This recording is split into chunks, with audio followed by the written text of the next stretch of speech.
Hey folks, this is Alan Jones with HiFi Buys.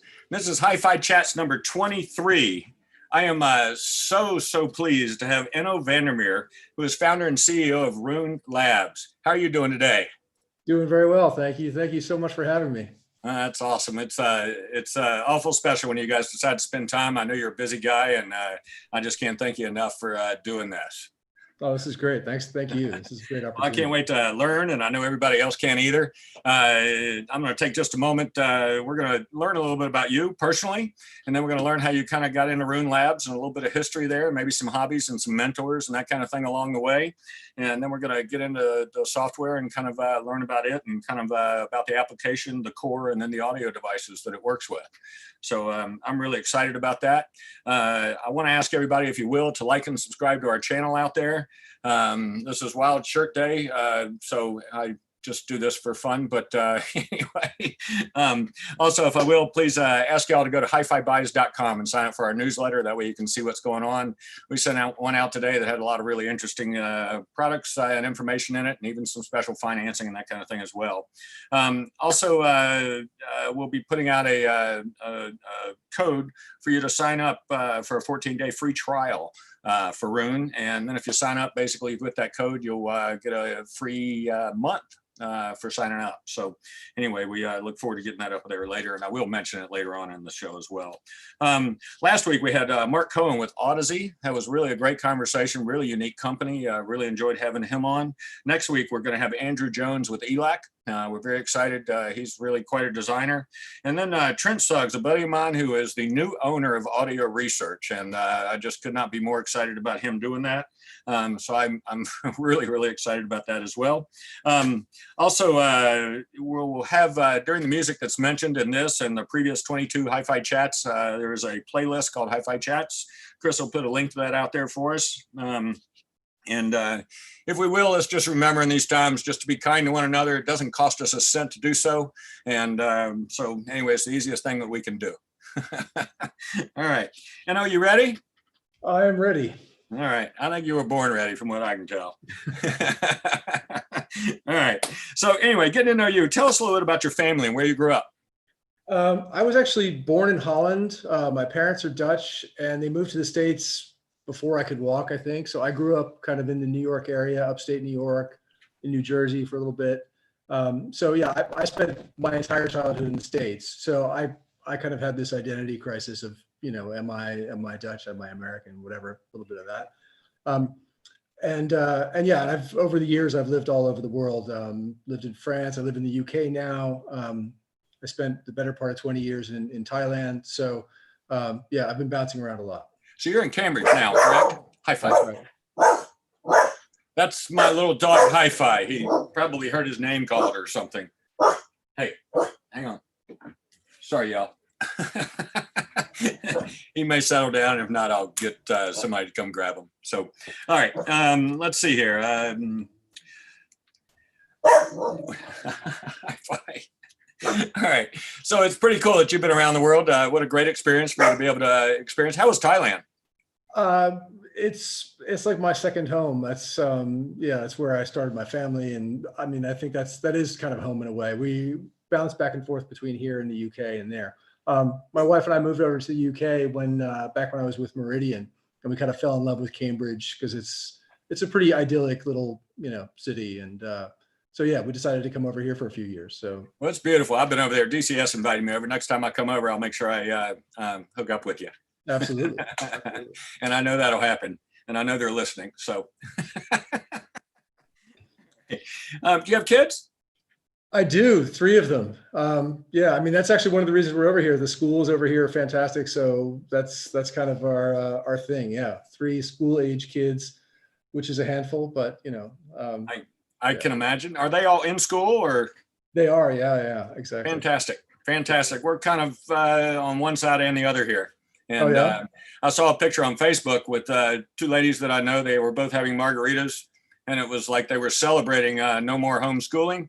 Oh, yeah. So the school opened up, and they're feeling some relief. And I am very happy about that for anyone that's had to go through this experience. Yeah, it's been pretty great for us. And actually, weirdly enough, I've never seen kids so happy to go back to school. I think being locked up for 6 months kind of did it for them. Like, time to go out to the friends. Total new attitude. That's awesome. Yeah, it was refreshing. All right. Tell us about some hobbies. Hobbies. This will not sound super inspired, but my hobbies have always been kind of music related since I was a kid. Obviously, I guess. So whether that's listening or playing or writing or whatever, most of my interests center around music. So yeah, I went to music school when I was younger. I went to Berklee College of Music in Boston, and studied production there. So I've kind of I played piano and trombone and clarinet as a kid, and then as a teenager picked up guitar, as you do. And so yeah, I've always dabbled a little bit in music. And I played baritone and trumpet, and all it did was pretty much destroy my neighbors and their dogs and all the rest of it. I have tried to play guitar and piano, and I'm actually doing online lessons right now on piano, and I just have a really hard time getting my left and right to do the same thing. And sports and all that, I have no problem with it. And but my gosh, this music thing is just tough. So I'll let the people that know what they're doing continue to do that, and I'll be good at setting up systems and making them sound right when they come back. So, and with your help as well. I imagine traveling also is a good hobby of yours. It is not at the moment. It's a little surreal, and who knows if that will ever be a hobby again, I guess. Well, I have no doubt that we'll return to that. Maybe not at the height that it was, but I have no doubt that we'll return to that. And we're starting to see that a little bit. I've got some friends that are starting to hop on some planes and not having any issues and that kind of thing. And not that they're traveling all the time, but they are going on a trip here or there. And I'm really happy about seeing that. Yeah, that'll be welcome when the time comes. I'm very sure. Yeah. Yeah, and I'm actually going back to see my parents for the first time since December, so I will see them this weekend, and I'm beyond excited about that. They're mid to late 80s, and anyway, I've been very cautious, and just really excited about seeing them, and it'll be kind of a weird experience because I won't be able to be the same there as I normally am, which is so anyway, but very excited, and I know they need to see me, and I need to see them. So absolutely, that's good. That's great. Awesome. So you talked about playing instruments and that kind of thing. Were you with a band? Not a band of any note, but yeah, I played as a kid, I played in orchestra and concert bands, and then obviously played in like cover bands, stuff like that. But yeah, never anything that really went anywhere. I'll say that. Okay. Well, go ahead. So tell us what this incredible machine is behind you.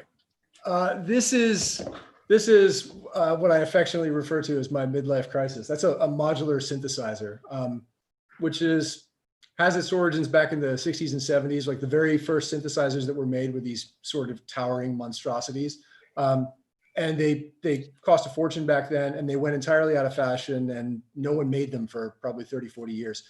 So recently, sort of in the last 10 years, has been a whole resurgence. It's a kind of what I love about it is it's a cottage industry where it's not like 3 or 4 huge manufacturers like you had in the 90s or the early 2000s.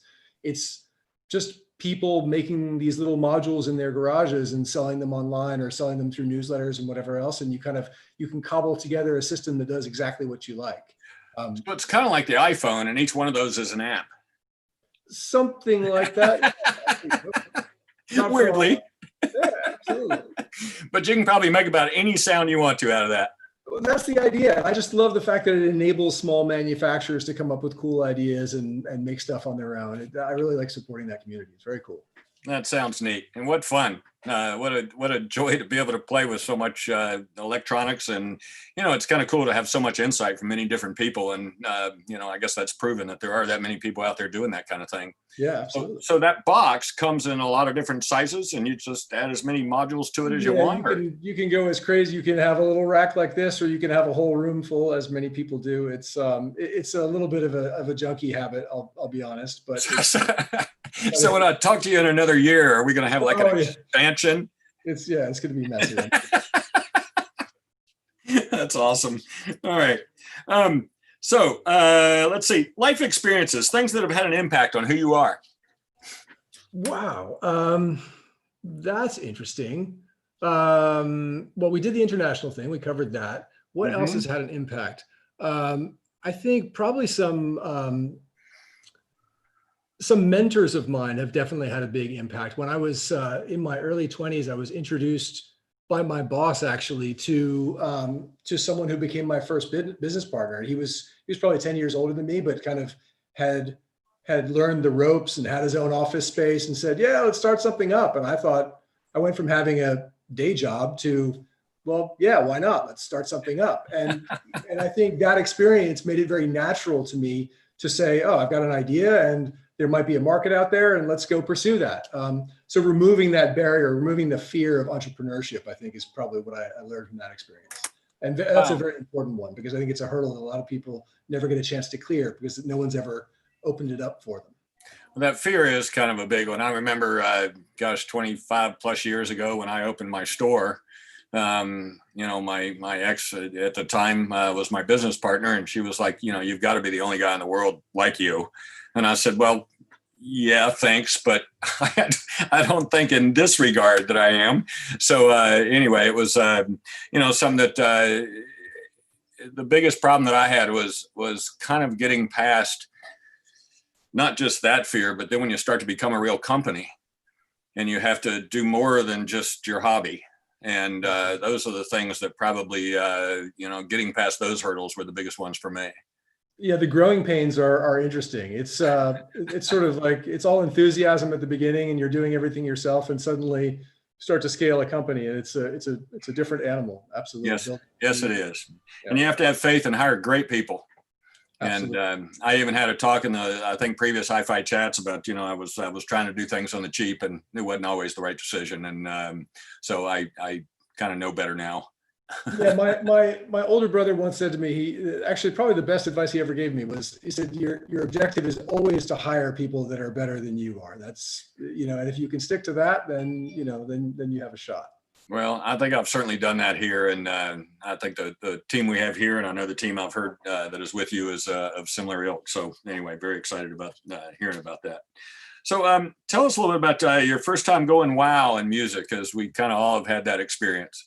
In music or in audio? It is. I would let's lean it towards audio in this regard. Okay. So in audio, sort of in my early adulthood, when I was starting my career, I was living in New York City, and there was a shop on 16th Street on the ground floor called Sound by Singer, and they had a big plate glass window, and behind it was just a stack of gear, the likes of which I had never seen anywhere.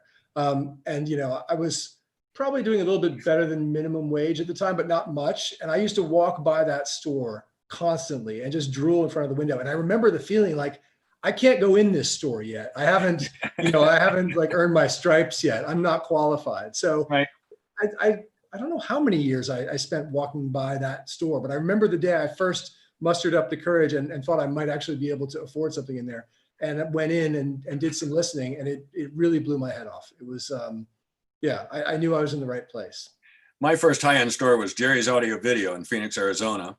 And actually, unfortunately, Jerry passed, I think, in the last couple of months, I think it was. I know I saw something on it. And anyway, that just blew me away. He had JBL, I mean, the old Everest and stuff like that all in there. And it was just Macintosh to the ceiling. And it was really a cool place. I had no idea what I was looking at or what the things were, but I was just enthralled. And so I would drive from Casa Grande to Phoenix every weekend just to go in the store and just look around and ask questions and learn. As you do. Yeah. Absolutely. Well, that's awesome. So how did you get into this business? I had been in my first business. I'd had a software company and did that for a few years. And that was the mentor I told you about. We had that company together, and we sold the company. And I was at this kind of crossroads, wondering what to do with the rest of my career. And I thought, well, this is my shot. I'm going to pick something that involves music. That's going to be my objective. And actually, to be fair, I'm not even sure we set out to do this as a business at first. But the point was, I've been doing the software thing, which I love and was very, very interesting. But I thought, here's an opportunity to do something at the intersection of computer technology and music. And that was kind of that was the impetus. When we started, actually the first company was Sulus back in the early 2000s. And that was really just a hobby. That was Danny Dulai, my partner at the time, and me just kind of putting something together because we wanted it for ourselves, because we thought it was kind of weird that no one had made software and hardware that could let you play back music at CD quality and play it in multiple rooms. And that was kind of we thought that's obviously where all this is going. Why hasn't anyone done it yet? So we just kind of made it for ourselves as a hobby. And then, we looked up a few years later and still no one had done it, or not in the way that we had kind of envisioned it. We thought, well, okay, we'll start a company here and see if we can make it go, which was misguided and hilarious, but it was a great adventure. Well, that's awesome. Adventures are, the experiences you learn from and that kind of thing. I mean, all of those things help you as you go down the road. And I think about the experiences I've had during, the time I've been in the industry, and it just, I guess each one of those pays off as I kind of go through, and I don't mean pays off financially, but it helps my mind be more settled and those kind of things. So, yeah, sometimes it's worth it just for the journey and the exploration and what you learn from it. That has value too. Yes, it does. Yeah, very good. So tell us about a particular piece of music that moves you and why, and how did you find it? There is one piece of music that always comes to mind, and it's kind of bizarre. When I left music school and I came to New York, I was working at a recording studio called Power Station. And I was very junior, as you can imagine, making fruit baskets and doing what you do as as an assistant in a recording studio. But they had just gotten in this new digital console, this AMS console that had hard disk recording in it, and that was all brand new at the time. And Pat Metheny was there making a record called Secret Story. And I remember trying to learn that console, and the only thing that was in it was his album in progress. So obviously we didn't edit anything or whatever, but that was what we kind of cut our teeth on in that console. And there's a track on that album. It's the first track, I think, called Above the Treetops, Above the Treetops.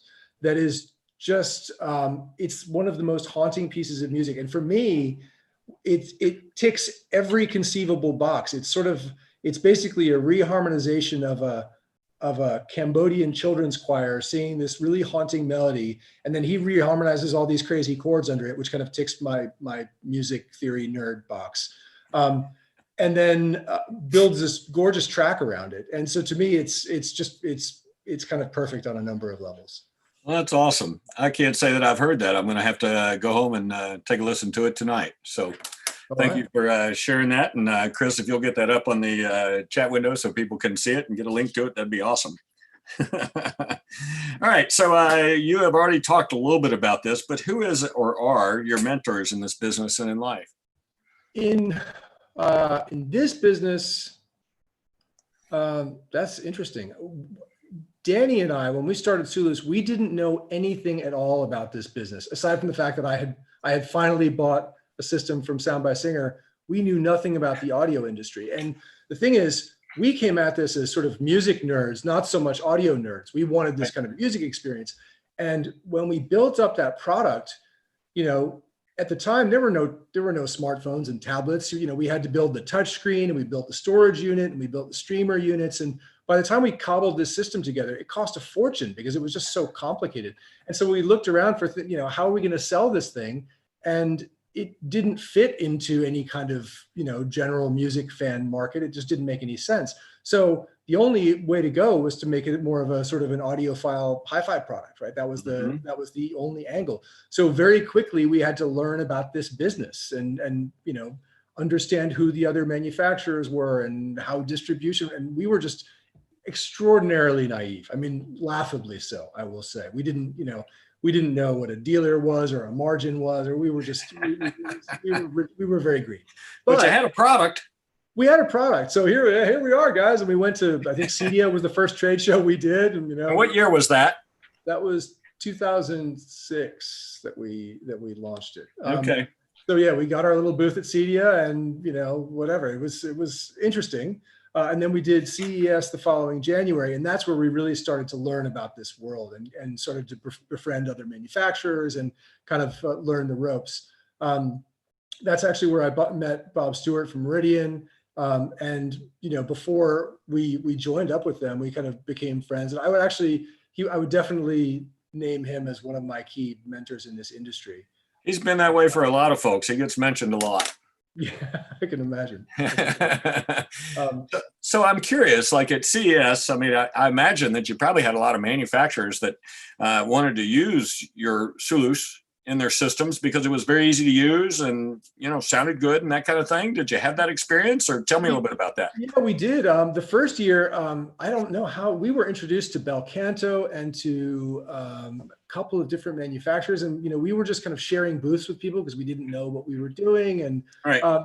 But I think it was the kind of thing where very quickly we got to know kind of a lot of people. At CES, everyone's kind of jammed together there in the Venetian, walking down the halls. So because we had this thing with a big touch screen on it, I mean, it was ridiculous looking, but it was, it was certainly eye catching. So we met a lot of people in that first year. And yeah, it was very exciting. I think it was also weird because we had the first revelation, which is that we don't want to compete with any of these people. This is not, that's not what we're here for. We are not audio manufacturers. We don't know anything. Like, we had a sound card that we bought from a company called RME in Germany, and that was the most we knew about audio at the time. So we thought, okay, we learned our place in the great sort of universe of audio there. But yeah, one of the things that the sort of light bulb moment there was that what we'd like to do is to work with all these manufacturers, because in audio is interesting. It's a little bit like automotive brands. People have their go-to brands, the things that they really, really connect with.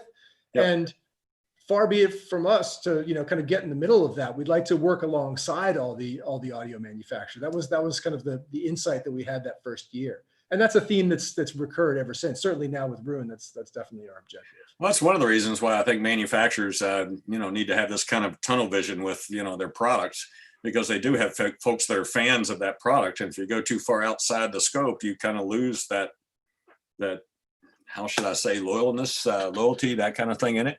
Yeah, absolutely. And it's great to be in a business. I know David Solomon, my good buddy, he loves bringing the digital formats to this world, as we've seen, and he gets to be a friend of everyone, and you get to kind of do that in your own thing as well. So that's what a great place to be in. Absolutely.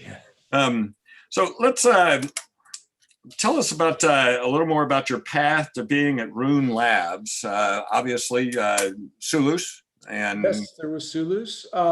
Sulus, we ran Sulus for 3-4 years, something like that. And then I won't go in too much detail, but we had kind of bootstrapped that company, and building hardware is not necessarily a cheap endeavor. So we thought, most optimistically in late 2007, we thought, well, we'll raise some capital. We've got all these customers that love our product, and they're all really gung-ho to invest, and it's going to be fantastic. And then we started to put that whole process together in the first quarter of 2008, and then the bottom fell out of the financial world that April, and suddenly no one was returning calls anymore. So we were kind of like holding the bag a little bit, and it was the proverbial story of all of our personal credit cards maxed out to support, there's the whole thing. Been there. Yeah. Exactly. So we were on the ropes, shall we say. And I had been talking to Bob Stewart about Meridian possibly licensing some technology from us to build a server of their own. And we had a meeting and just said, why don't we kind of go this together? Because one thing that we knew is that we're not great at manufacturing hardware. We aren't great at distribution and sales. That's kind of not a thing we know how to do. So we said, okay, Meridian can take care of all that stuff because they do that. They have a factory, they have distribution, whatever. And we can just get on with the business of doing what we do, which is this kind of user experience and how you deal with music and, that end of things. Mm-hmm. And so Meridian acquired Sulus at the end of 2008, I guess. And we spent 6 years kind of as a weird team inside of Meridian. We were still kind of our own thing doing the Sulus stuff. And then there was a little wind in the path. Actually, Meridian introduced us to HP We ended up writing some software for HP. They were looking for a music player to preload on their desktops and notebook PCs, which was so far out of our wheelhouse, but we thought, hey, that's a really interesting We opportunity. can do that. Yeah, so we went from having this sort of handful of super high-end customers from the Zulus world to suddenly HP saying, yeah, we're going to ship 20 million units of your software a year. And, we were just like, wow, okay. So it was a great learning experience. As a product, it's nothing like anything else we've ever done. There was no audio file angle at all, whatever. It was a very, very Right. simple product, but it was a cool experience. So we did that for a few years. And as that was winding down with the release of Windows 10, we sat down and said, well, what do we want to do next? And we thought it's been so much fun to do a software product and to be completely, not to be tied to hardware at all. And also the world had changed in the interim, right? Suddenly everyone's carrying smartphones and tablets, and bandwidth has become really cheap and storage is really cheap. And we thought, okay, well, maybe we should do something like Zulus, a real like audiophile enthusiast product, but now we can do it totally in software. So that was the idea behind Roon. But we sat down with Meridian's board and we said, we think that to be successful, back to the theme we were just talking about, this new product needs to work with every piece of audio gear. That's will be the secret to its success if it's going to have success. So we can't do it inside of Meridian. We need to spin this team out and go our own way. So we reached an agreement to do that, and that was the very beginning of 2015, and that was when we started Roon. So actually, that core team that left Meridian to start Roon is basically the original Zulus team. Wow. Yeah. So it was a winding road, but they always are. Yes. So, especially when you're trying to be creative and move things forward. yeah, So, absolutely. And then we started it up, and actually we met. We were introduced to Tidal. And our contact there, Paul Brodland, who's joined our team since, but he was like, you guys make a really cool product. You need to integrate Tidal. And we thought, really? Or, we were just going to make it a file player. And he's like, no, you got to. So he kind of twisted our arm. He said, not only do you have to integrate Tidal, this is at CES, January 2015. He's like, not only do you have to integrate Tidal, you have to launch at the Munich show in May, which was not at all what we had intended. So he kind of lit the fire that kind of, wow. got us to spin the whole thing up and get it out the door. It was a pretty cool experience. Some late nights? A handful. There are a few photos floating around of like the 6-cell Skype call, and everyone's just ragged and, middle of the night for everyone. Absolutely. Awesome. Well, what a great experience, especially to be able to accomplish something you didn't think you could. It was very gratifying, absolutely, and to find that people were actually interested in it, that was pretty exciting too. Well, I think y'all's model of wanting to be able to play in everything, I think is great. It's one of the reasons Bluetooth has been successful, because it can basically play in everything. And I sometimes give it a hard time, but I've kind of gotten to the point to where it's like, however you want to enjoy your music, just enjoy it, and whatever way that is, whatever format, whatever your choices are, just enjoy. So I'll help you get wherever that journey of yours wants to go. Yeah. And one of the things that we looked at, we were doing the initial research into what features is this new product going to need to have. We were looking around at the sort of state of the union in the audio business and thinking, man, if I were coming in cold as a customer, this would seem impossibly difficult. Like, what is AirPlay versus Bluetooth versus UPnP versus DL, and all acronyms flying around everywhere. And I just want to plug it in and make it work. It looked so daunting at the time. And we thought, well, this is actually something we can try to help solve. If we can make one thing that's easy to use and it just works with everything, like hide all the hard stuff. That was kind of the objective. So I think y'all have always been, and I think part of your mantra or part of your culture is, this is it's a ease of use company.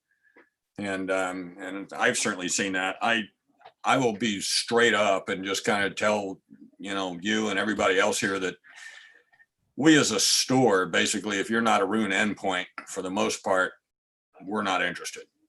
It's a big accolade. I basically just changed even my condo. I've got 4 different units that play there, and I just got them all changed to where they're at Roon endpoints. Out of my patio, I've got a Blue Sound that feeds a Santa system, and that was a huge change. And so it's really nice to have all that together and all of it playing. And the thing that I really like about it is folks that really like high-end, a good high-end system can actually play down and go down to a little Blue Sound, speaker box and play that in the exact same moment of time as a, $500,000 system.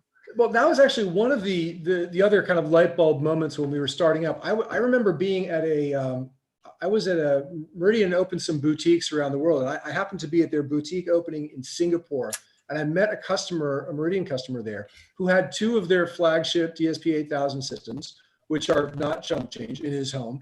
And then for the rest of the house, he had Sonos, which meant that he had to have two copies of his music collection on two separate NASs and whatever. And I'm thinking to myself, wow, like how much work this guy had to IT manage his whole audio system constantly just to make sure the whole family was in music all the time. And I remember thinking that's not right.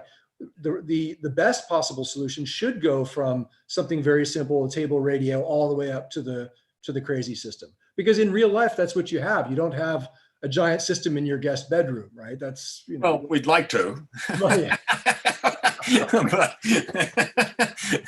yeah, whoa there. Oh gosh. Oh, well, listen, and we're going to get into kind of how the platform works and what all it hooks up with and that kind of thing, as well as we get into the kind of app core and audio devices. One last question before we do a little housekeeping here. What are the main reasons Roon Labs is who they are and not what they are? I think the main reason is that, I mean, this may sound a little trite, but it's absolutely true, which is that, we set out to, everything that we have done has come from not what's the opportunity in the market, but it's come from what do we want ourselves? What do we feel is missing in our own lives? And what would we build for ourselves if we could build anything? And then taken that and said, anyone else interested? And that it's very naive. It's not the best way to go into business, but that's what we've done. And that's so. And I mean, our personality is very much, everyone at the company has some intense music passion, and it's all shapes and sizes. We got DJs and jazz instrumentalists, and it's all over the map. But everyone finds they're happy in their own way, right? Yep. Everyone is definitely music first. So yeah. It gives me joy that you say that, because when I opened my store in '95, what was amazing is that, home theater was coming along, the iPod was coming out, all that kind of stuff. And everybody told me that I needed to do home theater, home theater, home theater, home theater, home automation, home automation, home automation. We do those things, but my focus has always been on sound. And it's the thing that I've always loved. And so I kind of in that same path, just stuck with it. And it's kind of cool because the world's kind of come my way a bit, and I love that. And we're starting to see a bit of this. Basically, I want to own a nice system, and I want to be proud of it, and that kind of thing as well. So we're kind of seeing that culture come back around a little bit that we saw, a few decades ago. That's great. That's great to hear. It's very awesome. And the fact that, I've always been a huge believer in passion, and the fact that all of your people have passion towards this music, passion drives everything. And if you're not passionate about what you're doing, either get there or do something else. We are all fortunately very blessed to work in this business. And I've always said that, and, we could all be doing something else, but why would we? Absolutely. Couldn't agree. All right. Guys, I want to take just a little bit of a housekeeping here, if you will. Just like and subscribe to the channel. You'll see it there. Also, if you don't mind going to hifibuys.com and signing up on our newsletter. We've had quite a few people sign up lately, and we've had some nice responses from it as well. We try and keep them informative and something that you would find interesting as well. Last week, we had Mark Cohen with Odyssey. I want to let y'all know that all of the previous HiFi chats, the 22 of them that we've already done, and this 23rd one will be up on our HiFi Buys YouTube channel, which you can watch, and they're actually getting enjoyed quite a bit. I've been surprised at seeing the numbers in our analytics. So I appreciate y'all humoring me and my guest in doing so. Next week, we're going to have Andrew Jones with ELAC, and the following week, we have Trent Suggs, the new owner of Audio Research.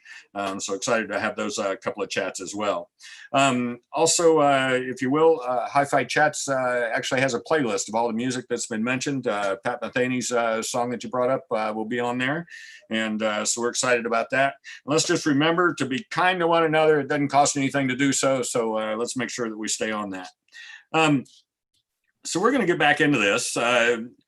What are the, well, actually, I already asked that. My apologies. So between full res and high res, what's the difference? I know what my definition is, but what do you see it as? I take a very pragmatic view of resolution when it comes to audio. Okay.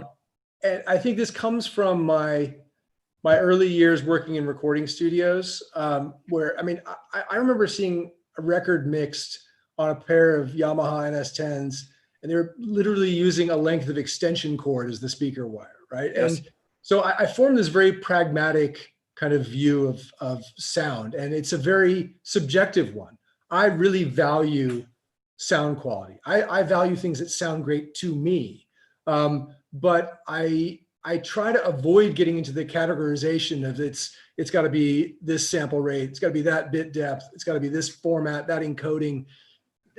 Whatever, you know, and also different things in different contexts, right? I mean, you know, I've got a table radio in the kitchen that sounds great for that context, right? So I tend to kind of stay away from what you know, the format war kind of end of things, and I just try to be honest with myself. Does this sound as good as it can for my, you know, to my ears? And I'm not a golden ears type, really, in the strictest sense. So. Yeah, I kind of stay away from the specific definition. Well, I think we can get stuck. I mean, you know, the guy brain, and I hate to bring this up, but it's one of those things. Our brain gets stuck on 3 letters or gets stuck on some kind of thing that we read somewhere, and then we can't get away from it, and it keeps us kind of pigeonholed. And it's really a horrible way to go about it. And what I end up finding, I kind of look at it like this: that CD is full res and high res is anything north of that. And as long as you're at CD quality, you should have the ability to get a very good quality sound out of your system. And you can even go below that and still get a good sound. But I think CD quality has to be kind of there or above to really kind of get what I call high fidelity. That seems reasonable, yeah. But I have no problem. You know, my patio system, I could Bluetooth to, and it would sound awesome out there. So I don't do that, but I actually use a Blue Sound Node 2i, and it feeds, again, a Santa system out there, and it sounds amazing. I've just been enjoying the daylights out of it after it got changed like a couple of days ago. So, let's see. Your platform, by the way, guys, we're going to do a little bit of screen sharing as Enno feels it's appropriate. We're not quite there yet, but you end up finding, and I guess I stepped over you in that regard. But so your platform is capable of using many streaming services. What are they? We launched with integrated with Tidal, and then 2 years ago we introduced an integration with Qobuz as well. Our thinking has been, we haven't really pursued the really big streaming services because it's not really what we're after, right? We went with Tidal at first because at the time they were the only, you know, kind of CD quality or better service out there. And then Qobuz kind of emerged as a contender, and that's really been our focus. I mean, we'd like to see many more services kind of in that area, really serving the higher quality needs of the audiophile market. And so we're also looking at other new integrations. So at the moment, those are the two, what they call all-you-can-eat services, where you pay a monthly fee and they have basically everything. But I think as time goes on, we'll see different types of services. There are services that are focusing on genre, so, you know, only focusing on jazz or only focusing on classical. Some that are doing only exclusive live recordings and whatever else. And my hope is that there'll be more and more of these services, so there's more content to choose from. I don't see these as sort of either or decisions. I mean, to me, the more the merrier. And if I can get, if I can get live recordings of artists that I love, then that's an extra tier that would be great. So our focus is definitely on integrating more services as they emerge. Well, I love the fact that, you know, on my own system at home, I have a Cobuzz title and then my own hard drive. And the fact that I can type something in and even type it wrong and it finds it and gives me everything from all of that. It's the one thing I don't get from anywhere else. And that's the thing that I really do like about it. So you teased us a little bit with formats coming out, and you're not going to share any more about that with us? Not just yet, no. But I mean, whatever. It's all right, fair enough. I'm not trying to put you on the spot, so I will move forward. Okay. So what formats is Roon capable of handling? Well, actually, we'll probably come back to this a little bit when we talk about architecture in a bit, but our idea has been, let's support every format under the sun if we can. And kind of back to the theme of working with hardware manufacturers, some hardware may or may not be able to decode a particular format or at a particular sample rate. And what we thought is Roon can do something really cool here and say it can kind of be the middleman and make sure everything plays everywhere. So if I have, if I have a very high bitrate DSD file, but I want to play it on my AirPlay radio, well, Roon can sit in the middle and transcode it in real time from DSD to PCM and downsample it to whatever AirPlay can support. So our idea has always been, let's let everything play everywhere. Let's let the device play the highest possible quality that it's capable of rendering. So that's kind of what Roon does, is we'll say, because Roon is software, a whole new audio format could emerge a year from now. And for us to incorporate support for that is pretty straightforward. Whereas it's not for a hardware manufacturer. So one of our goals is always to support everything. And I think we've done a pretty good job. And I can't name a format off the top of my head that Roon doesn't support. There may be some esoteric older filing codings. Right. Basically, Roon supports pretty much everything. Napster. Well, I mean, I'm just teasing. Monkeys audio, ape files. I don't think Roon supports ape files. I also haven't seen an ape file in about 20 years. So yeah, so there may be something, but. All right. So I had a customer ask me the other day, and by the way, speaking of questions, y'all please put your questions out there. We're going to get into it, and I promise you that we will answer every possible question that we can. And I have the man to do it. So excited about being able to do so. So please feel free to ask the questions. I had a gentleman ask me the other day, well, any of the Alexa speakers or, the Echoes or the little Google speakers and that kind of thing, will Roon play those? Today, Roon plays to any of the Google smart speakers. Okay. Because they all implement the CAS protocol. So Roon works with those out of the box today. Okay.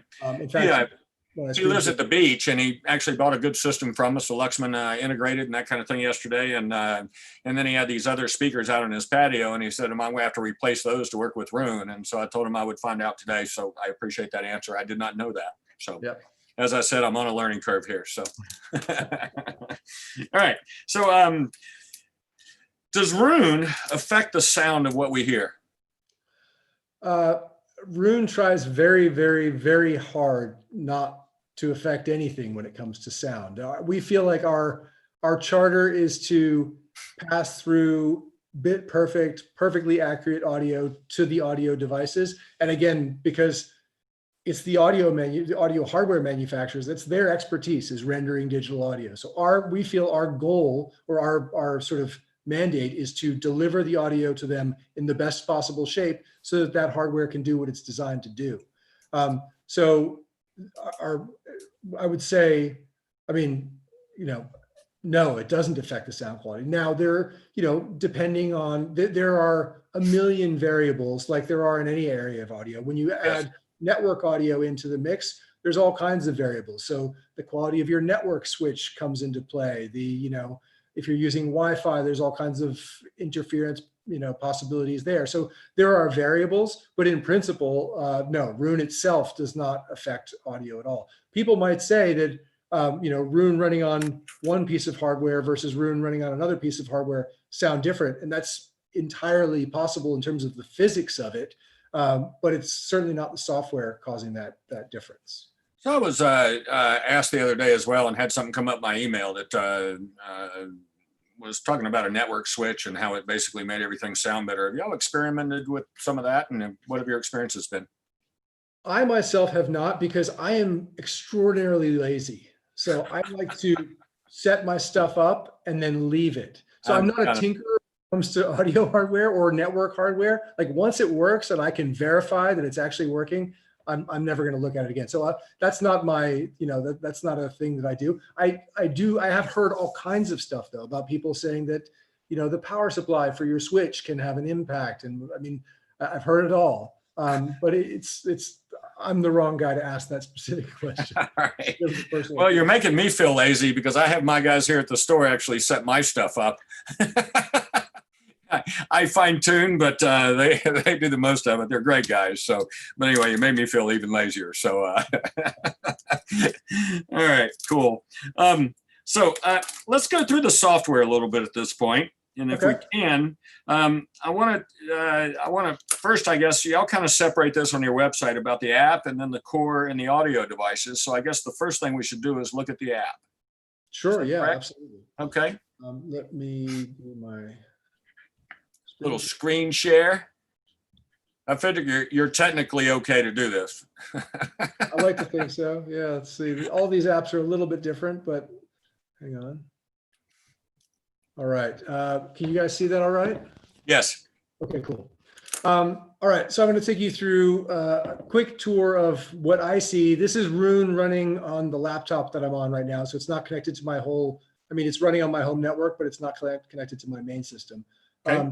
So here, this is what you see when you launch Roon. Here's some of my recent activity, some new releases being recommended, featured artists, things like that. I'm going to start with a view that's familiar to most people. Can I ask one question?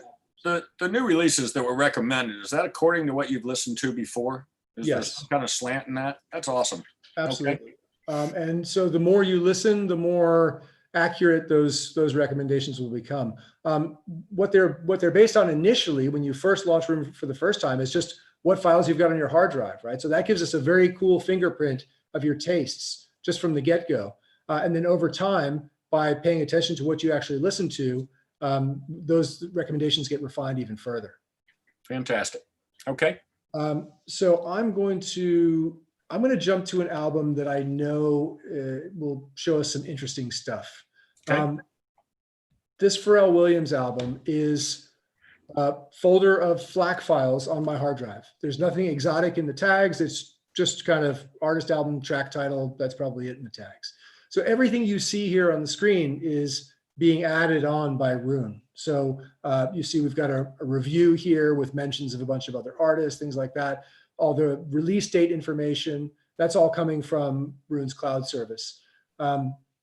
Down here where you can see we've got our track listing, but we've got credits. So you can see, labels, composers and performers. And we've even got, production personnel down here. So the A&R people and who worked in the studio, all that stuff. The idea here being to, we're trying to kind of replicate reading the liner notes of an album. That's something that's completely missing in the streaming and the download world, is that level of kind of connecting with who's doing what. Now, one of the reasons I picked this album is that for some releases, you can see we even have, we've got credits at the track level. So here on track 2, we've got, who played horns on that. And this information that you're seeing, one of the things that's pretty unique about Roon is that this isn't just showing you this information. Everything you see is a link. Mm-hmm. So the experience of browsing music with Roon is not so much about the typical file player where you've got artist album tracks and you drill down, then you back out and you drill down again. The idea here is this is a very forward moving experience. So I'm looking at this album.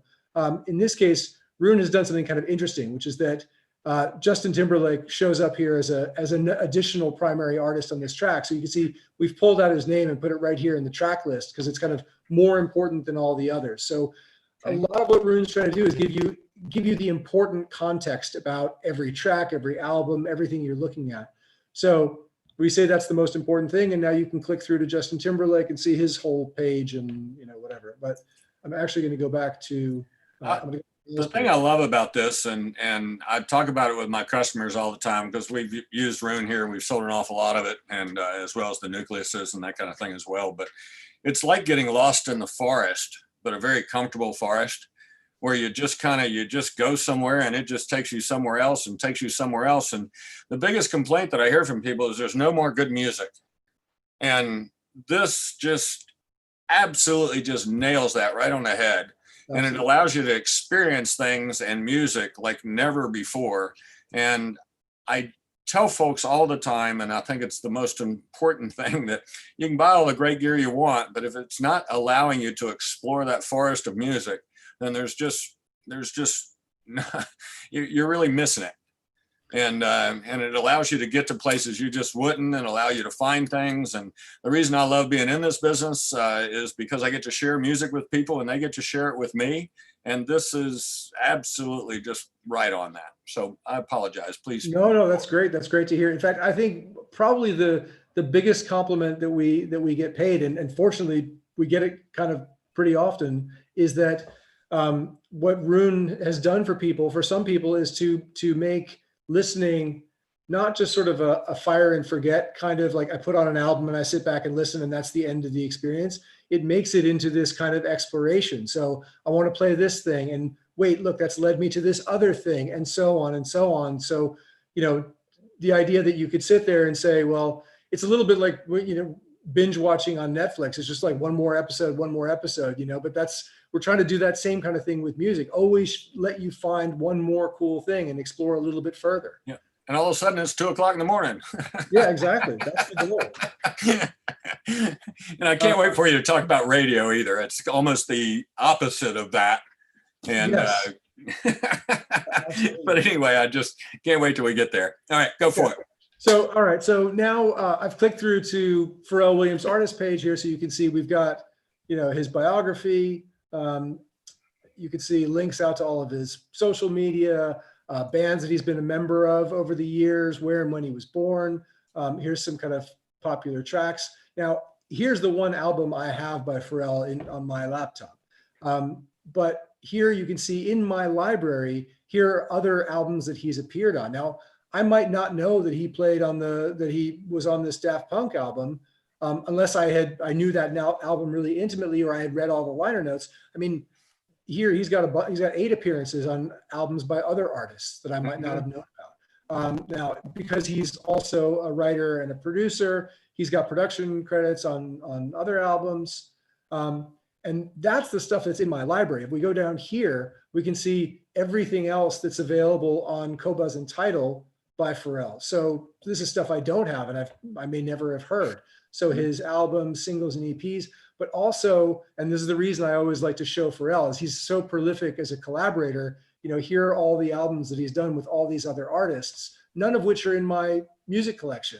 But right, because if I like even one song by Pharrell, this is an incredible jumping off point now into a whole world of, all kinds. He's also cross genres. He does pop stuff. He's all over the place. So this is a really great way to explore a bunch of music that I might never have found. I mean, one thing we hear people talk about is in streaming music, you open up a streaming app and you're faced with 60 million tracks and you don't know where to start. And that's a daunting task, right? We call it the tyranny of choice, right? It's just too much to choose from. So the idea of this whole experience is, what are incremental steps that you can take from things that you know and love that will just lead you just outside that comfort zone, like you said. Mm-hmm.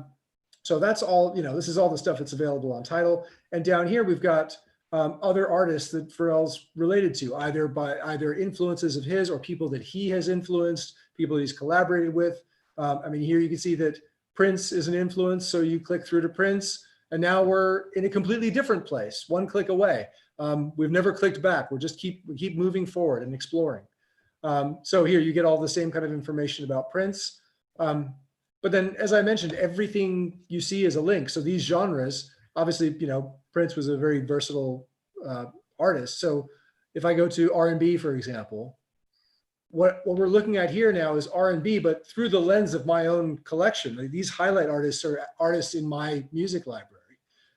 So it's not all the R&B in the world like you might see in the streaming service. It's just the stuff that's super relevant to me. And I should, quick side note here, you see this shuffle button. Yes. One of the things that we try to do everywhere in the Roon user experience is to say, you can nerd out like me and go explore, and we're about to nerd out even further. But if you don't want to do that, you could just say, just play me R&B, right? And walk away. That's it. I can have the passive experience too.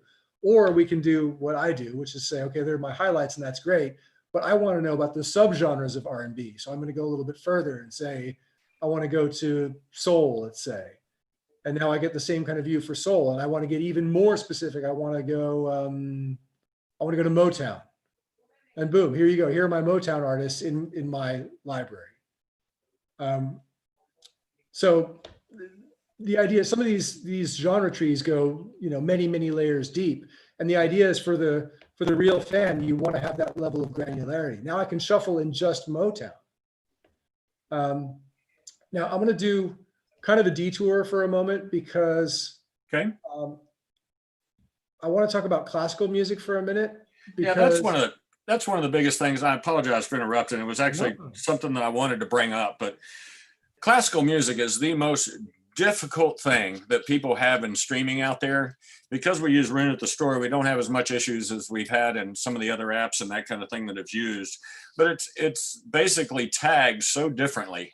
It's sometimes by composer, sometimes by who wrote the composition, so on and so forth, or you'll find the conductor or that kind of thing as well. And so it is the one that most people have a harder time with. So it is the area I wanted to get into. So thank you.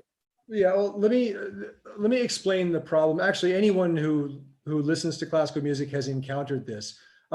Most of digital music as we know it today is built around this data model that comes from popular music, which is that there's an artist and that artist has albums and those albums contain tracks. And that's absolutely fine for pop, rock, country, hip hop, a bunch of jazz, whatever. But it doesn't work for classical because, most of the classical canon was written by people who predated the recording era, right? So they weren't artists, they were composers. So our idea as a starting point was let's make the composer the kind of the root of the classical browsing experience, not the artist. Of course, you can get to all those classical recordings by artist as well, but let's start with composer because that's how a lot of people kind of think about it. So for example, here I'm looking at composers. I'm cheating. I'm only showing the ones that I have favorited. But so if I go to Beethoven in many ways, we represent him the way you saw Pharrell. We've got his bio here, where and when he was born and died. But what we're looking at here is not tracks and albums like we were in the Pharrell case, because of course Beethoven didn't have any tracks or albums. He had his compositions, his works. So that's what we see here. And these are the Beethoven works in my collection on this laptop. So here, Moonlight Sonata, for example, we're not looking here at an album, we're looking at the work. And this text here describes the composition and why it's important in the context of Beethoven. Here you can see it's the movements that make it up. The year it was composed, period, the instrumentation, in this case, solo keyboard, and the sonata form. These are the two performances that I have of this work in my collection. So I can go, here's the Horowitz, which was recorded in 56 in New York City, or the Rubinstein in 62. So I can click through to this album. And now you see, now I'm looking at an album. And the three tracks that make up the Moonlight Sonata are highlighted and grouped together. So with one click, I can put all three movements into my play queue. So this whole experience is designed to be very sensitive to the needs of the classical listener. They're very different to other styles of music. And one thing I should point out here, this is searching because I'm running a strange version here. But what you'll see is that I have two performances here in my collection, but on Tidal and Qobuz, there are something like 3,000 more, which you'd be hard pressed to find necessarily using one of those apps, because they're, everything's folded into that artist album track. But actually, for the sake of argument, I can go here to Vladimir Horowitz, and here I can see Horowitz as an artist. So I can come at it the other way as well and see what let's say I love that recording of the Moonlight. Well, what else has he performed? So I can go through and see his albums and what's available on Qobuz. Here's him performing Liszt, and here's him performing Rachmaninoff. So you can get there any number of ways, and that's what Roon is designed to do, to get you to all that music in, in the easiest possible way, in a very natural way. It's amazing how easy it is. And it's so easy that I find that some people try to make it more difficult than it actually is. Well, I mean, you can get pretty specific with it, but the idea is that at least on the face of it, you should be able to find the things that you're looking for in the easiest possible way. Yep. So speaking of that, actually, I'm going to show you the Discover screen. One of the ideas of this Discover screen is to kind of, sometimes I sit down and I know exactly what I want to listen to, or at least I know the first thing that I want to listen to, and then I want to go from there.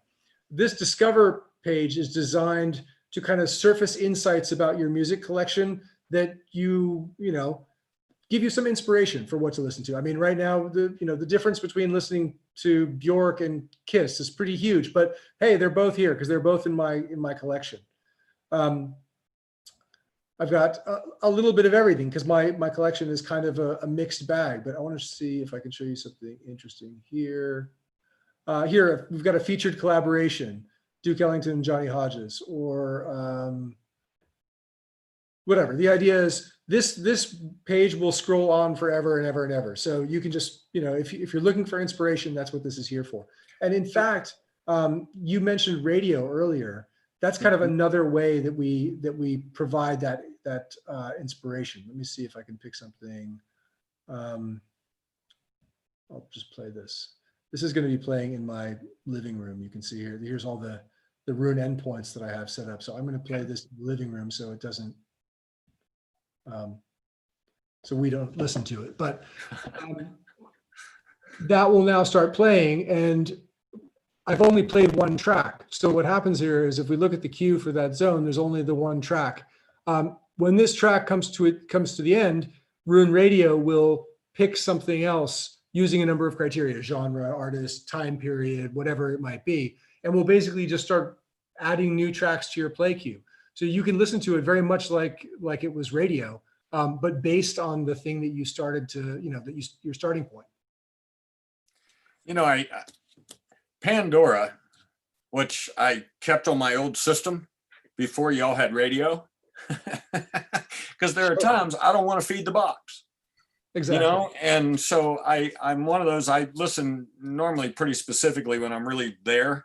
But there's other times when I'm just basically doing other things and I just don't want to feed the box. I got friends over and that kind of stuff. And yet I know what kind of mood I want. It's great to be able to kind of put that on, hit radio, and boom, man, it is so great. And I will tell you, it seems to learn more and more and more about you as you go through time. And it definitely kind of, it's got to the point now I've used it enough. It's pretty much got me nailed. That's great. That's great to hear. I mean, that's very much the goal. Actually, you're seeing it happen here. Kraftwerk was just chosen after that. So if you want to kind of curate your picks as they're made, they get previewed here. So I can say, yeah, I'll take the Mike Oldfield and I'll take the Vangelis, but I don't want that one and I don't want that one. And so can you explain to me down at the bottom? I know I've forwarded a track, and so it gives me those options at the bottom. Yes. And sometimes I just don't want to hear that track right then, but I'm not a disliker of it. Well, that's actually what I just clicked, because I said, I just don't want to hear this right now. Yes. Right? So that way it doesn't get the full on thumbs down vote. But the idea here is that I can kind of put together my playlist pretty quickly. So what is this down at the bottom where I don't like this track, I don't want to hear this right now, this doesn't fit? What do those different things? Obviously, if I don't like this track, that's a thumbs down. Well, so the way these recommendations are made, it's not based entirely on metadata. It's also based in large part on machine learning algorithm that is trained on the listening of our users. Because what we found is that Roon kind of this feature set resonates with what we think of as an expert listener. People who use Roon really know their music, and they really plumb the depths of their little subgenres that are their favorites. So what we find is that we have this incredible training data. And so if, I've started with Jean-Michel Jarre in this case, and, among our other users who also listen to him, their listening habits are going to factor in not just my own. So we can actually kind of share expertise among all these different expert listeners. That's kind of one of the goals here, which is why this is always getting better and better and better. Okay. If you imagine a mainstream service that's listening to, where the users are listening primarily to pop or primarily to one genre or another, they're not going to have that diversity of training data. They're not going to have the depth of data. So this is one of the reasons that this algorithm is getting very, very good now. And these things down here are to kind of further qualify. Why would I skip something? Well, if it doesn't fit, then we can take that back as feedback and say, hey, that track doesn't fit in this context. And then we'll recommend it less and less often over time if more and more people say that. So the machine learning stuff is kind of crazy, but you just have to think about it as it's all about volume. The more information you feed into the machine, the better the stuff that comes out is. So the more times you can qualify why you skipped something, the better, the more refined the recommendations will be in the future. That's the goal. Okay, awesome. So yeah, I think that's probably a good place to kind of pause. That's kind of the very, very quick nickel tour. Okay.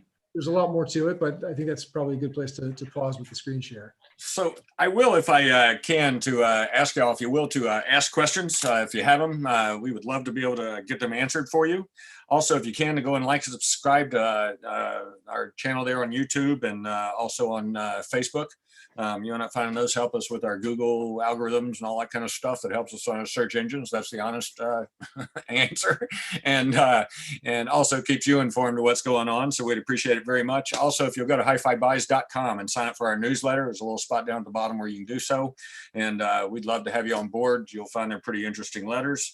Also, wanted to let you know that next week we have Andrew Jones with ELAC on. And also we'll have a HiFi Chats playlist out there. So any of the music that's mentioned in this HiFi Chats, as well as any of the previous ones, will actually be on that HiFi Chats playlist. So Chris will put that out there. Also, I think one of the things that we've ended up seeing through all this is this is the easiest software that you'll ever find to use in audio. And I think, I just love that y'all came up with this and decided to take it forward, and especially with the ferocity that you have. I love the fact that when you do an update, I have seen few bugs. I know there's been one or two or whatever, but kind of expected in the complexity of software. I think that's one of the things that I've really liked about it, is it's been very consistent and has always worked and that kind of stuff. So anyway, it's been really great for us. So let's, I did want to mention as well, also, Chris, if you will, put out there's a link that y'all can use that'll basically give you a 14-day free trial. And also you get a free month when you sign on. And I promise you, during that 14 days, I think your enjoyment of music will change. So anyway, look forward to that. So we've kind of done the app, and I will tell you, if y'all don't have questions today or cannot figure out what those are, but have them tomorrow, I am happy to help. Chris is happy to help here at the store. And if we don't know those answers, we'll get them for you. So, so I guess next is a look at the core and talk about what that is. Yeah, absolutely. So help us out with that. Okay. So the way Roon is architected is, I'm going to preface this by saying, there's a very, very simple way to use Roon to try it. And that is, you just download the one app onto your Mac or Windows PC, and you can try it that way. So that's completely standalone, super easy to use. If I get into the architecture discussion, sometimes people get a little scared, like it's so complicated. It's not as complicated as it seems. So that's the easy way to kick the tires and get a sense of how it works. But the way the software is architected under the hood is actually in three pieces. So there's what we call the core, which is kind of the way it sounds. It's the center of a system. That's a piece of software that can run on a computer, on a PC or a Mac. It can run on a NAS. It could run on a dedicated PC. We actually manufacture a device called Nucleus, which is just runs it built in. There's nothing to do. You just take it home and plug it in, and that's completely turnkey. And the idea of the core is that the core manages your music library, so the files you have, as well as the streaming services that you're hooked up to. It also keeps track of all the audio devices in your home, and that's why Roon has a core. There are home streaming systems that don't have this centralized device, but Roon has it because we need a single place to collect all that metadata that we were just browsing, the credits and the photos and the bios and all that stuff. All that lives in the core, and the core keeps track of all the different audio devices or endpoints. But because Roon supports AirPlay devices and Google Cast devices, and it can stream to Sonos, as well as all the Roon Ready devices that are out there, Roon talks to pretty much everything. So it needs this core to kind of sit in the middle, and we call it the traffic cop. That's what it does. It just kind of directs all the traffic. So the core is the center of the system, and then you run the Roon app on your phone, your tablet, your PC, whatever you have. And that basically is a remote control for your core. So you sit on your sofa with your iPad and you run the Roon app. And really what it's doing is telling the core, now play that thing in the living room and play that other thing in the kitchen, or play this one track in both of those rooms. The core is doing all that heavy lifting behind the scenes, and you're just sitting there with your iPad. So you have the core, you have the apps that are giving you the control, and then you have the outputs or endpoints, or however you want it. It's all the audio devices. I mentioned a few formats or streaming protocols that Roon supports, but probably the tightest integration with Roon is the Roon Ready device. And what a Roon Ready product is, just to be clear, because this is it's a little esoteric, a Roon Ready product has actually, they've taken some of our software and embedded it in that hardware device, which allows Roon to communicate with it in a super, super reliable way. And not just reliable in terms of you're not going to get dropouts and that sort of thing, but also that Roon knows the capabilities of the device. So this device has a DAC that's capable of 192 kilohertz and 24-bit. It has a volume control, or it doesn't, or it can do this and it can do that. Roon knows all those capabilities of that device because it's Roon Ready. So Roon will always do the right thing with it. So I have a Roon Ready device in my living room that I turn on and off from my phone with Roon. I never touch the remote for the device. Roon just always controls it. When I play music, it turns on, speakers come on, boom, I'm off to the races. And when I'm done, it shuts the whole thing down. And I never have to touch any remotes or anything. So that was the dream of the Roon Ready integration. So is there a difference between Roon Ready and Roon Endpoint? Roon Ready is I mean, it's just the term that we use for that program. If the device has our SDK basically embedded in it, our software embedded in it, then it's called Roon Ready. We have another thing that we call Roon Tested, which is for all the devices that don't embed our software. So USB DACs or USB headphone amps or AirPlay radios. None of those devices are actually running any Roon software, but they work really well with Roon. So that's sort of like the next tier is Roon Tested. So they have to be basically Roon Ready or Roon Endpoint, which is synonymous for one another, I guess, from what you're telling me. Okay. Yeah, exactly. And those things can actually all play in sync together. They can. Okay. In the same moment in time. So if you have different Roon endpoints in different rooms of the house, you can basically make your house float, okay, with basically the same sound in the same area. And you can control the different rooms by different volumes. Yeah. So one of the things that I think you brought up too is that we can have a fixed volume where we're using a preamp for remote control. And then we can have another room with a variable volume where we can actually use that volume on the Roon at the same time. That's right. Okay. Yeah, that's absolutely right. Awesome. You can also, like you've seen probably with some other streaming systems, you can group those Roon Ready zones if you like. So for example, if I have people over, I'll group all the zones on the ground floor of our house and have them all playing the same thing when we have people over.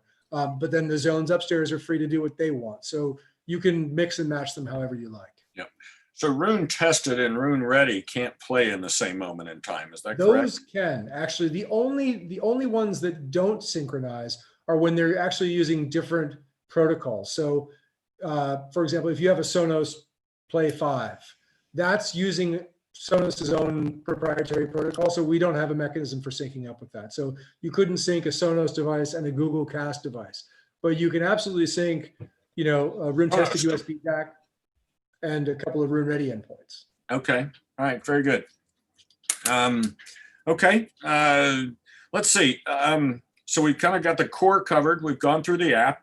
And now let's talk a little bit about audio devices. I think y'all have about, 4 billion manufacturers that have signed up for Roon? I think we're at right around 100 partner brands right now, which is incredibly exciting. That was very, very much the goal. And so it's very gratifying to be working together with so many brands now. I know you've got some of the best brands in the industry. I know we have them in the store here, as I kind of stated our preface before, which is if you're not a Roon endpoint, we probably lean away. Just simply because, for one, it makes our store very easy to operate. And if it makes our store easy to operate, it's got to make a house easy to operate. So especially for those folks that are music first, I will tell you that Roon will help keep the TV off. So, but then again, let's talk about that, because it actually will put the TV on. That's true. Because I've had an experience recently where I was sitting with my girl on the couch and I actually brought that up and the words started going down the TV. All of a sudden we started singing, and about an hour and a half later, we were both exhausted. It was awesome. So tell us a little bit about that. Well, we've always had this idea that we wanted to do it actually goes back to the Sulus days, because Sulus had this big honking touchscreen, and the screensaver on that it would show the cover art for whatever you were currently listening to. When we implemented this Roon radio feature, where suddenly Roon is recommending music that I maybe don't know as well, we all kind of wanted to be able to, how can I glance up and just see what this thing is that I'm hearing? This is awesome. I really like this track. What is it? So we came up with this way to display what you're currently listening to, various information about it up on a big screen, on a cast capable, Google Cast capable screen. So we run it in my living room, for example. You could show the cover art or photos of the artist. And it's really cool if you have a track that has different sidemen on it or different collaborators, it'll cycle through the photos of those artists. Or you can, like you just said, you can actually run the lyrics actually in real time as a track is playing. So the idea was that, yeah, it's not, the TV isn't making any sound in that instance. It's just showing you what's going on, which is actually quite cool. That is very neat. And it also, if you're using an iPad with the app, you can end up getting the exact same thing showing on that as well. And so it's just what you get to learn about music at the same time while you're listening to it is just one of the great things about it. So again, an extraordinary job by you guys. So I guess I want to get to some questions. Are you good with that? Yeah, sure. Okay. All right. Gary K. Roon is my go-to choice for integration of my music library with Tidal. My sincere thanks for an ever-evolving, user-friendly, and intuitive product. Wow, Gary, thanks, buddy. Wow. My library currently resides on an external solid-state hard drive connected to my iMac. I stream wirelessly to my music server. Can you please explain how a Roon Nucleus would improve the sound and functionality of my system? Okay. Well, there's a couple of things. It depends, of course, on what iMac you're using. What I found is, and this is just me talking personally, the idea of Roon running on an appliance that's always on, there's a convenience factor there, right? So whether or not the iMac is on or off, or I used to run it on my laptop and then I'd go on a business trip and my wife would yell at me because there was no music in the house, that kind of stuff, right? There's that convenience factor. The Nucleus is just sitting there on a shelf in a closet in a rack. It's always on and there's always music everywhere. No updates, nothing. Exactly. And it's not checking email. It's not streaming Netflix. It's just doing Roon all the time. So it's very, very snappy.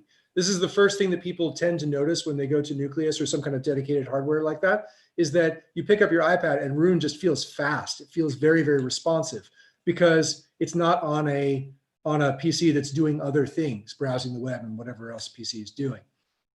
So it's part convenience, it's part performance. In terms of the sound quality, we put in quite a lot of effort into the operating system that the Nucleus runs. It's called Roon Os, predictably enough, I guess. It's our own Linux distribution, which has everything removed from it except network I/O and file system I/O, basically like the core functions of that operating system that Roon needs to be able to play audio. So it's not doing anything else. Yeah. And I think that's probably the biggest impact that you'll see. We've heard that people perceive that as improving sound quality. I think that stands to reason. It's a less busy CPU. It's a less busy file system. It's just doing the one thing. So that does make sense. So that was kind of the design goal that we went out with. And it seems that's hit the mark. Yep. I've always been a big believer that anytime you have any kind of processing, if you have a monster processor that's not working very hard to do the instructions that it needs to, then you wind up with a better sound, because processing does create noise. And I'm a believer in it. I can't prove it to you because I'm not enough of a scientist to do it, but it has been it has really been my beliefs, and I think pretty much through my years in this, I've seen proof of that. So, Gary, I hope that's a good answer for you, and thank you very much for the question. So, I've got another question from Ruby Era 58. What was your system from Sound by Singer? Did you buy from Steve Guttenberg or Michael Trey, who were salespeople there back then? I bought from Michael, who was just fantastic. He was so cool. And the thing about Sound by Singer at the time, I don't know, maybe this is a standard thing, but basically, like, you'd kind of get sized up as you walked in the door, like, what's this person going to be? And there was room A and room B and room C and room D. And Michael looked at me, he's like, you're a room B, kind of, whatever that meant, right? But whatever. The systems in there were kind of pre-tailored, and I'll never forget, because he walked me into room B and I listened a little bit. He said, and I was like, can I come back with my own CDs at the time? He said, of course. So I did. And he just locked me in the room and let me go nuts with their stock configuration of the system in there. And I remember thinking, I was kind of cynical about the whole hi-fi thing. I was like, yeah, but a CD player is a CD player, man. So why don't you swap out the crazy expensive CD player that you're playing for me here and just give me that other cheap one from room D or whatever it is. And he did. And I was like, oh man, that won't work at all. That's no good. So this is one of the things that bent my brain a little bit and kind of converted me. So I was like, okay, I'll take it as it is. What was it? It was a VAC Renaissance amplifier, Okay. a VTL preamp. I'm not going to remember the model numbers on this. This is ancient history. Probably a 2.5 or a 5.5 or something like that. I don't know. Don't remember. Hard to say. Okay. A Krell CD player, and Meadowlark Herons were the speakers. Awesome. I was a Meadowlark dealer. Great speakers. Really? They were great. Yeah, and Pat McGinney's a great guy. He actually built our headphone bar here in the store. Really? Yes. Oh, wow. I love the speakers so much. In fact, I have them in the basement here, and I can't replace one of the drivers in them, so I'm doomed. They're going to be furniture forever. But anyway, yeah, that was the system. What model do you have? Tell you what, send me a private thing on it, and we'll, Okay. I might be able to provide you some help. Okay. Wow, okay, cool. Excellent. I've got a pair of hot rod shearwaters he made specifically for me. They're actually here at the store, and I've owned them for, gosh, I think since about 97. And anyway, they're done in a really fancy wood, and he signed them and all that kind of stuff. He put about as good as anything in them that you can. So I just love those things. They're great designer and time and phase coherent stuff, which I've always been a big fan of. I'm absolutely a big believer in time and phase. So Rubiera, thank you very much. That was a great question. Kind of brought this man back. I could see the joy in his eyes just going back to it. So anyway, great question. Jeff C. All right. Jeff, thank you for the question. Nucleus has seen a minor revision since release, but do you think it will benefit in the future from chip upgrades like the i9? Well, one of the things that we did in terms of how we approached the design, one of the reasons we decided to work with Intel and use the NUC platform was that we said, look, that class of silicon is going to evolve at whatever pace it evolves. The Sulu stuff was all built on embedded hardware, which was like, you get the model you get, and that's it. And it has a 10-year lifespan, but it's never going anywhere. So one of the reasons we decided on the NUC platform is that we knew that every year or every 2 years, there's going to be new silicon, and we're going to be able to take advantage of that without having to gut the operating system and write everything from scratch. And in fact, that was borne out in the development of Nucleus. We developed Nucleus on the 4th generation NUC and shipped it on the 6th. I think the first rev was on the 6th generation. So like, even in the time that we did the development, the board had changed. Right. There will, what we see now, particularly in the Nucleus Plus, which, that thing can do a lot. And, of course, faster silicon will always allow it to do more. But the question is, what more do you need to do? I'm just speaking pragmatically again. If you're upsampling 4 zones of CD quality PCM up to DSD 512 and then doing room correction, yeah, the i9 is going to come in really, really handy. But unless you have that kind of exotic needs, then, we're always going to use the appropriate silicon for the task, and we may not always push out to the very, very high end, because there may come a point where we just have more headroom than we know what to do with. So yeah, I think we'll always try to stay up to date with them as time goes. Well, as you know, us audio guys, a lot of us are not bashful buying an overbuilt product for our system. Fair enough. That's true. Fair enough. Okay. Thought I'd throw that in for you, Jeff. Jeff, thank you for the question, and appreciate the answer there as well, Enno. All right, so Dan H., any hope for Roon Mobile in the near future to be able to use Roon when not at home? This is probably our single most requested feature. And I would, you have no idea what kind of trouble I'll be in if I make any representations about what this is, how this will work, or when it will come or whatever. But I do think it is probably our single most requested feature. And it is something that's notably missing from the Roon experience right now. I mean, right now it's a very home focused experience. Right. You can't take it in the car. You can't take it on vacation so much. So I will say that this is a problem that we intend to solve as expediently as we possibly can. It's important. It's got to be delicate because there's a lot of different ways it happens and several platforms it goes on and that kind of thing as well. And I was thinking about the thing that you brought up, which is the guy sitting in his house with, he's got to have that IT thing because he has two different systems, and that's what we're all dealing with. So I'm just kind of throwing that back at you. Well, and there's also there's some additional complexity now in the world today. It's not just in the Sulu days you just have CD rips. That's all there was. Right. Now you get files of all different descriptions and streaming services. And the thing is, so it is a somewhat complex problem. And obviously, if we're going to solve it, we want to do it in a way that's as easy to use as Roon is in the home. That's very much the goal. So we wouldn't want to ship it half baked, any kind of feature like this. So it's getting a lot of airtime internally, and something that we're talking about quite a lot. Well, good. I want to run without my phone, and the only thing I can do is Apple Music. So I want a watch app that I can do from you. Okay. Okay. All right. Point taken. I'm sure I'll get some flack from people out there on that one. Oh gosh.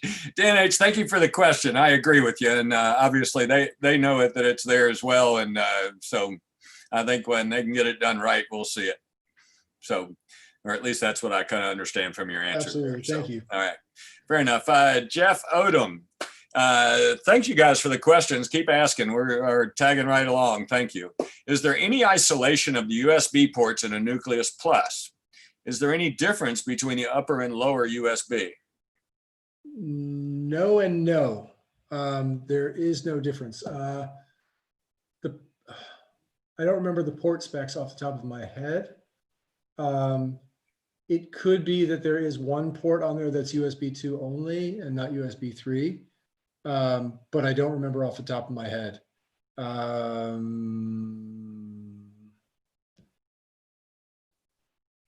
Yeah, I don't know the answer to the second question, but no, they're not isolated. Okay, awesome. Thank you very much for the question, Jeff. I hope that answer gets you there. Jeff O., I guess that may be Odom again. Anyway, it may be a different Jeff, so my apologies. Anyway, I appreciate the question. If you rip CDs directly to the Nucleus, does the metadata catch up? Also, if you move WAV files to Nucleus, will the metadata catch up as well? Yes and yes, absolutely.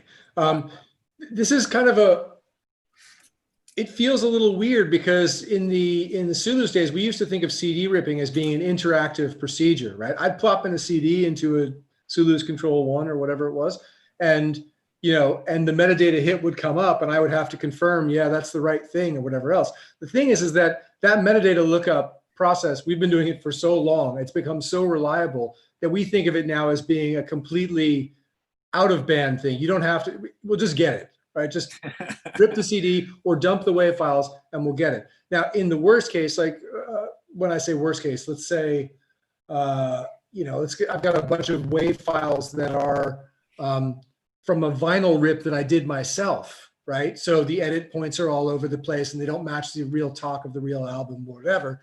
Roon in that case might not find it, especially if they're WAV files and they're not tagged and they're not named.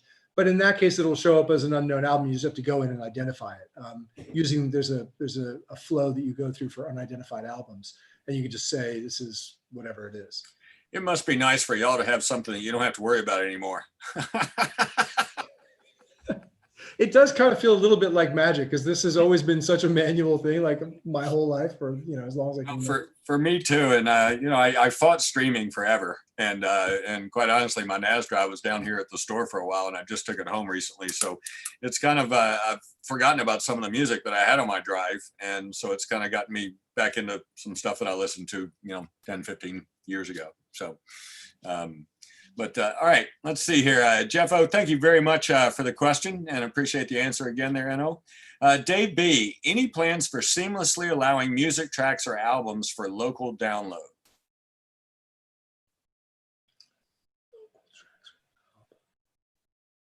So this would be like offlining streaming content? Yeah, kind of like Tidal. I think what he's saying, and Dave B, you can comment if I'm not explaining this correctly, but like with Tidal, you can do kind of like a local download, and therefore you have it when you're not online. This is something that we've been talking to Tidal and Qobuz about, and historically, there's not a technical challenge here for us to do this at all. There's actually a licensing challenge. So in the licenses that Tidal and Qobuz have with the various record labels, there are restrictions about where those files can be stored, because they have to be stored in a certain way. They have to be encrypted once they're stored locally.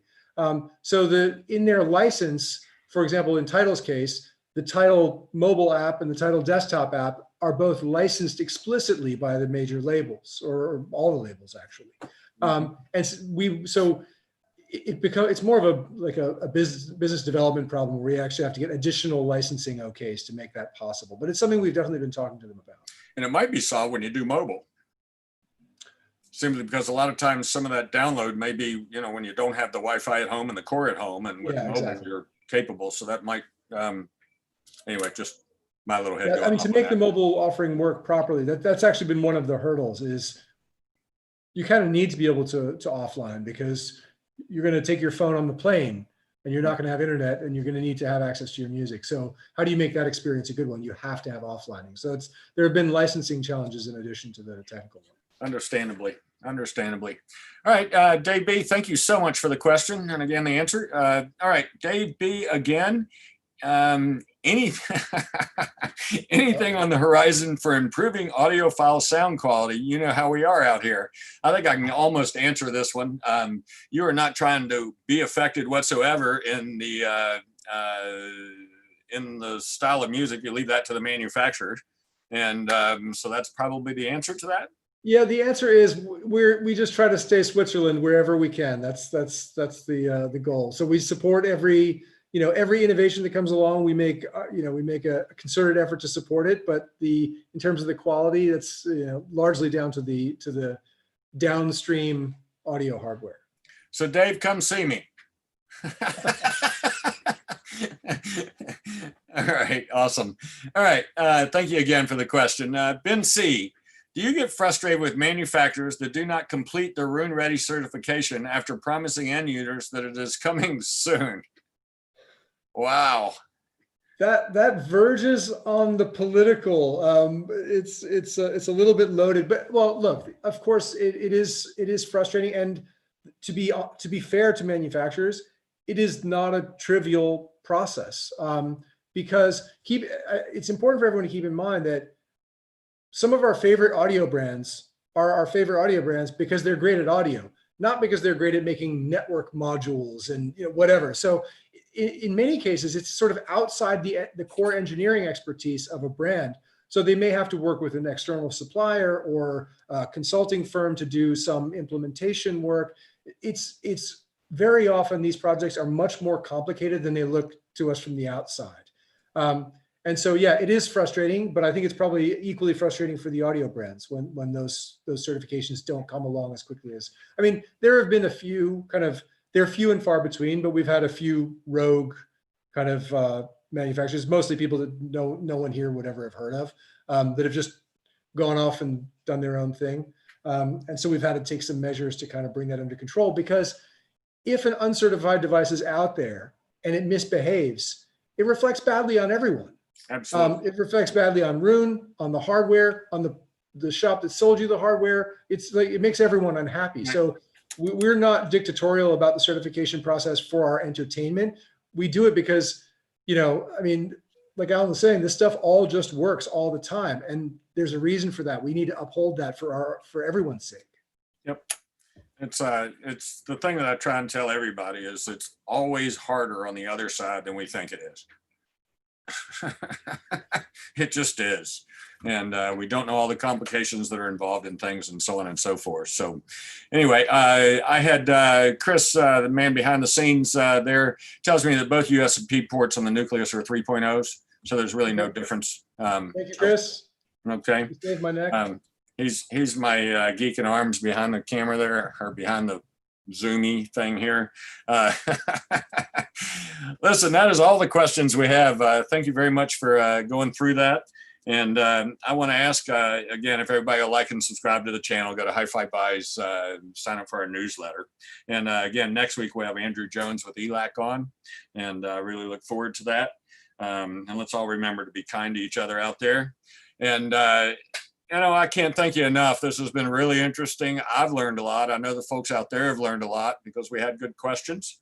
And I'm going to leave you to your mad machine back behind you. Well, thank you so much for having me, Alan. This has really been great. It's really been a lot of fun. I appreciate it. Well, I know that I've enjoyed it. So, guys, this is Alan Jones with HiFi Buys, and this has been HiFi Chats number 23. Thank you all so much for your time and enjoying it.